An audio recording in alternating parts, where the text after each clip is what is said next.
Simon & Schuster Audio presents Born Standing Up, A Comic's Life by Steve Martin. Read by the author.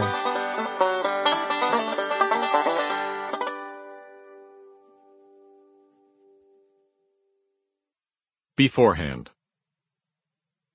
I did stand-up comedy for 18 years. 10 of those years were spent learning, 4 years were spent refining, and 4 were spent in wild success. My most persistent memory of stand-up is of my mouth being in the present and my mind being in the future.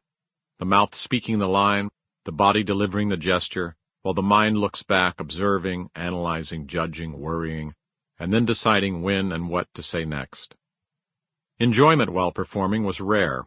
Enjoyment would have been an indulgent loss of focus that comedy cannot afford.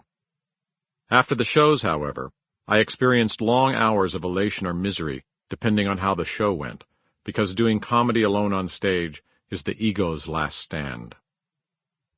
My decade is the 70s, with several years extending on either side. Though my general recall of the period is precise, my memory of specific shows is faint. I stood on stage, blinded by lights, looking into blackness, which made every place the same. Darkness is essential. If light is thrown on the audience, they don't laugh. I might as well have told them to sit still and be quiet.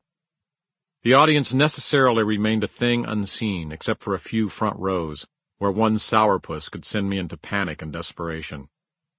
The comedian's slang for a successful show is, "I murdered them," which I'm sure came about because you finally realize that the audience is capable of murdering you. Stand-up is seldom performed in ideal circumstances.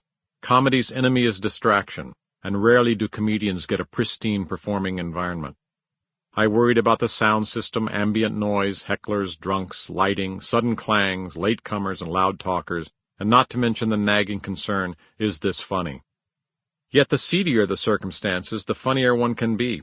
I suppose these worries keep the mind sharp and the senses active.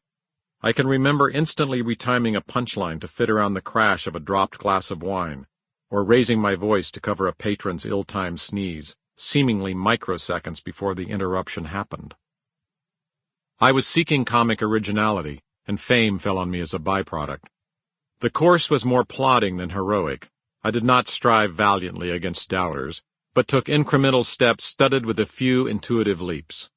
I was not naturally talented. I didn't sing, dance, or act, though working around that minor detail made me inventive. I was not self-destructive, though I almost destroyed myself. Sample complete. Ready to continue?